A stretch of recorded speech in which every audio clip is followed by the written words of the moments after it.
résoudre dans R l'inéquation valeur absolue de ins moins 1 plus valeur absolue de moins ins plus 2 inférieur ou égal à 3 ins.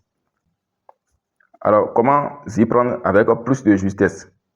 Lorsque on donne une équation avec valeur absolue et surtout un peu plus complexe, il est toujours préférable de passer par le tableau.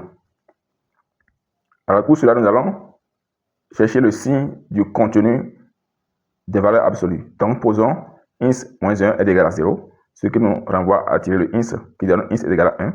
Et pour ins moins ins plus 2 est égal à 0, donc on trouve le ins qui donne aussi 2.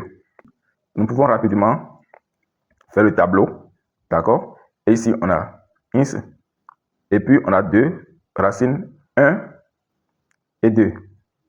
Alors, pour la première racine, nous avons son expression qui est ins moins 1.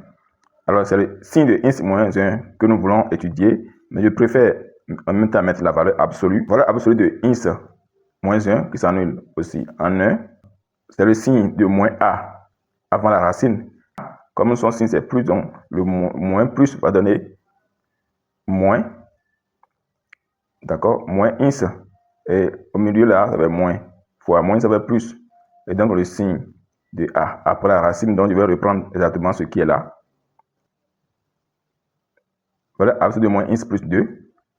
Et donc, qui s'annule en 2. Donc le signe de moins a avant la racine. Le signe de a ici, c'est moins. D'accord? Et donc, ça fait, on va reprendre exactement. Et après la racine, ça fait le signe de A. Le signe de A, c'est moins. Donc, je vais multiplier maintenant par moins de l'autre côté. Donc, ça fait moins fois moins, ça fait plus. Et moins fois plus, ça fait moins. Donc, je vais maintenant, après, reprendre notre inéquation ici.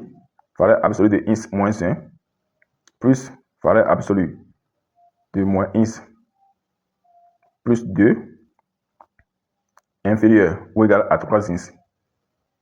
Bien sûr que l'objectif ici, c'est de retrouver notre inéquation sans les valeurs absolues, mais sur 3 intervalles. Donc ici, sur l'intervalle ici, donc je peux simplement maintenant enlever les valeurs absolues. Donc ça va me donner moins ins plus 1. Donc il y a un signe plus ici, donc plus. Donc c'est vrai que comme c'est un signe plus, ça n'aura pas d'effet. Donc plus moins ins plus 2 inférieur ou égal à 3 ins. Donc on peut réécrire simplement comme c'est le plus qu'il y a au milieu là. Donc moins ins plus 2 inférieur ou égal à 3 ins. Alors sur l'intervalle ici, on va faire la même chose. Donc on va réécrire notre inéquation sans la valeur absolue. Donc plus, comme c'est toujours le plus qui est au milieu là, donc ça n'a pas d'effet sur le signe de ins. Et donc pour le dernier cas, c'est la même chose. Ins moins 1 plus ins moins 2 inférieur ou égal à 3 ins. Alors ici maintenant, on va chercher la solution de notre inéquation sur ces 3 intervalles-là. Donc ici, on a moins ins, donc ce qui nous donne moins 2 ins. On peut ramener 3 ins dans le premier membre, donc ça fait moins 3 ins. Là, on a 2 ici, donc on peut envoyer dans le second membre, ça fait moins 2 et aussi moins 1. Donc ça fait moins 2 ins, moins 3 ins, ça fait moins 5 ins, inférieur ou égal à moins 2, moins 1, ça fait moins 3. Nous avons un moins devant ici. Ce qu'on peut faire, c'est de multiplier tout par un moins 1. Donc ça fait changer le sens de l'inégalité, ce qui nous donne 5 ins supérieur ou égal à 3. Donc ins est supérieur ou égal à 3 cinquièmes. Ce n'est pas fini. Nous travaillons sur l'intervalle moins l'infini à 1 fermé. Alors, il est important de rappeler les intervalles. Donc, moins l'infini à 1 fermé. Pourquoi c'est fermé à 1? Parce que c'est vrai que 1 est la racine. 1 sans 1 annule. D'accord? Même si on met 1, ça va faire 1 moins 1, 0. Valeur absolue de 0, ça fait 0. Donc, la valeur absolue de 0 existe. Ce n'est pas une fonction rationnelle, ni une fonction rationnelle carrée. Donc, la valeur absolue de 0 existe. Donc, c'est pourquoi on va fermer à 0. Donc, fermer 1, fermer à 2 aussi, fermer à 2, à plus infini.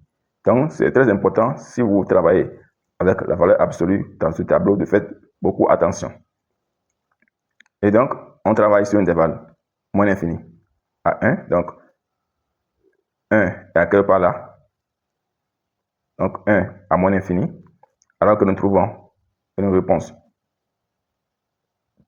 3 cinquièmes, 3 cinquièmes, ça fait 0, quelque chose. Donc, 0 est à quelque part là. Donc, 3 cinquièmes est entre 0 et 1. Et donc, on a 3 cinquièmes, de 3 cinquièmes, fermé à 3 cinquièmes à plus infini. Donc, ici, et donc, de l'autre côté. Donc, la partie où on a 2 fois le trait, c'est l'intervalle. Solution de notre inéquation sur l'intervalle, ici. Donc, ça fait intervalle fermé à 3 cinquièmes, fermé à 1. Maintenant, sur deuxième intervalle, donc, ça fait moins ins, ça fait 0.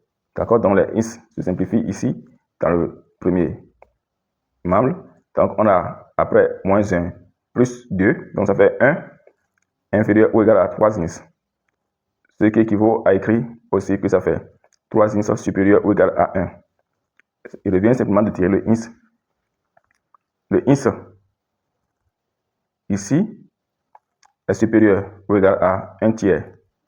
Comme le premier cas, nous allons faire l'intersection.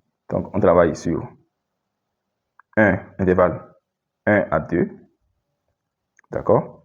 Et ici, 1 tiers, ça fait 0,33. Donc, 0 est ici. 1 tiers est entre 0 et 1. Comme ça. 1 tiers est là. Donc, alors qu'on travaille aussi vraiment sur 1 à 2. Donc, 1 tiers, ça fait 1 tiers à plus infini. Donc, ça fait de 1 tiers à plus infini. Comme ça. Donc, la solution de notre inéquation sur l'intervalle ici, c'est toujours encore I2, soit I2, l'intervalle solution, ça fait toujours encore 1 à 2, fermé à 1, fermé à 2. Alors, pour dernier intervalle, ça fait ins plus ins, ça fait 2 ins. On peut l'amener maintenant 3 ins dans le premier membre, donc ça fait moins 3 ins. Donc, et on va envoyer moins 2 ici, de l'autre côté, ça fait 2. Et moins 1 aussi, ça va faire plus 1. Donc, ça fait 2 ins moins 3 ins, ça fait moins ins. Inférieur ou égal à 3. On va multiplier tout par moins 1 afin de faire disparaître le moins devant le ins. Donc, et ça va faire changer le sens de l'égalité.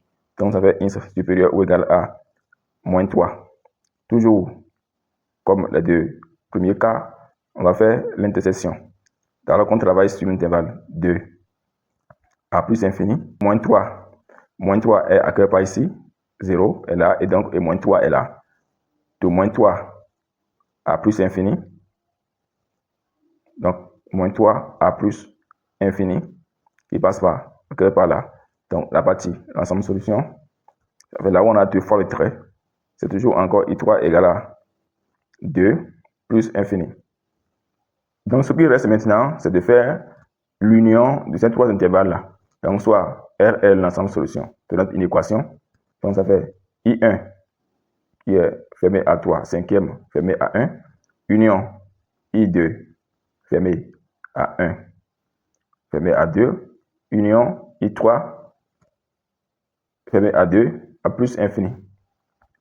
Donc, on peut faire directement, on peut faire encore une droite graduée afin de mieux comprendre l'union de ces trois intervalles-là. Donc, nous avons le 0 qui est là. Le premier intervalle, ça fait 3 cinquièmes à 1. 3 cinquièmes, ça fait 0 quelque chose. Ça ne tient pas à 1, donc c'est là. Et donc, 3 cinquièmes à 1 est là. Ça, c'est le premier intervalle. Deuxième, ça fait de 1 à 2. Donc, comme ça. Troisième maintenant, de 2 à plus infini. Et donc, toujours fermé. Et donc, c'est ça. Alors, l'ensemble solution, comme c'est l'union, donc, c'est là où on a au moins une fois le trait. Alors que c'est toujours fermé sur chaque point ici. Il n'y a plus de raison à scinder. Donc, l'ensemble solution, R de notre inéquation, c'est ça qui part de fermé à 3 cinquièmes à plus infini. Donc, l'ensemble solution de notre inéquation, c'est l'intervalle fermé à 3 cinquièmes à plus infini.